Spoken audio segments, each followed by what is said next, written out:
every company, once in a way, at least once in a couple of years, and I think in the current times much more often, it's good for the people of the company to sit around quietly, to reflect on where they are going, and to talk about whether any changes in the direction is required or what else is required, to do a little bit of visioning and what strategy is going forward and all that. So in that context, I think it's an exceedingly good step. I don't know how often you meet, but I believe in the current times you should meet probably every year because you don't know what's happening in the future.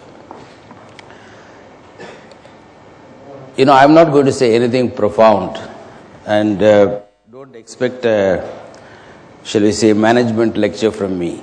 I'm going to talk, since Anil asked me to talk about operational excellence, and operational excellence, most people think is a little bit dull and boring, compared to visioning and compared to strategies.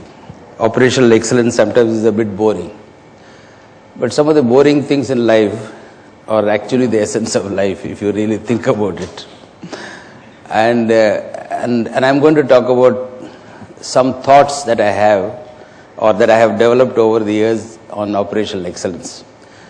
But before I say that, before I say anything on operational excellence, I want to just say a couple of words on strategy. Not to tell you what is strategy and how to evolve a strategy. I know in the last couple of days, several people must have given you lectures on strategy. But I want to narrate an experience that I have had personally, because I think that has some lessons for all of us. And I will narrate that incident in a brief manner. I took over as the managing director of Tata Steel in July 2001. So within the next 2 or 3 months after that, I thought this company should have a vision going forward, a new vision. And we should work on strategies as to what we are going to do over the next 10-15 years. So first of all, I assembled a team of our people, our Tata Steel internal people, about 30 or 40 of us. And we had a 2-day, what I called that time was a dream workshop. And I had asked one of the consultants to facilitate that workshop. So at the end of the workshop, we came with some strawman ideas, which I circulated in the company.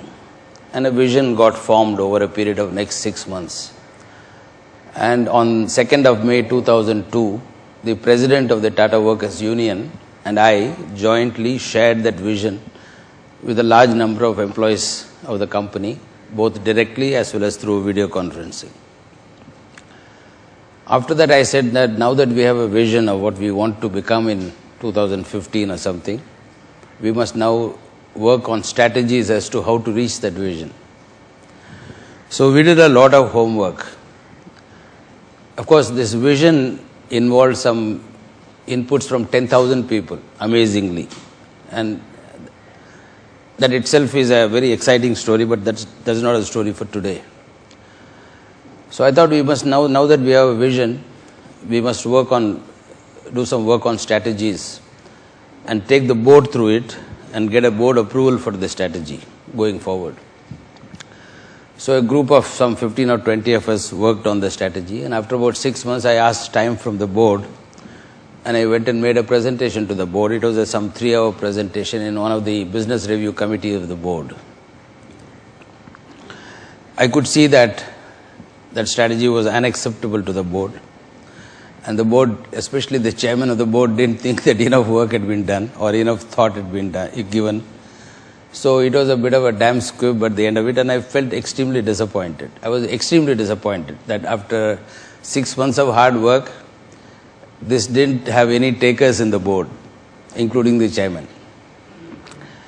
So I went back to the drawing board and I said, this time let me call in McKinsey as the consultant to help us draw a strategy map better.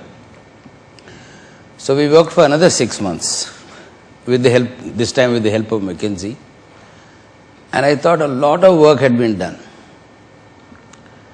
And so I went and made that presentation to the board, this time to the full board. And it was again more than a 3-hour presentation. I remember that meeting going up to some 7:30 or 8 o'clock in the evening. At the end of which, again, I found the chairman was unhappy with that whole thing. I was now getting doubly frustrated. And I came back to my room. And of course, chairman asked a number of questions as he is normally asked in such meetings. And most of the questions we didn't think was going to come, or we had not challenged ourselves sufficiently to be challenged by somebody else. So I was completely frustrated. I came back to my room in Bombay house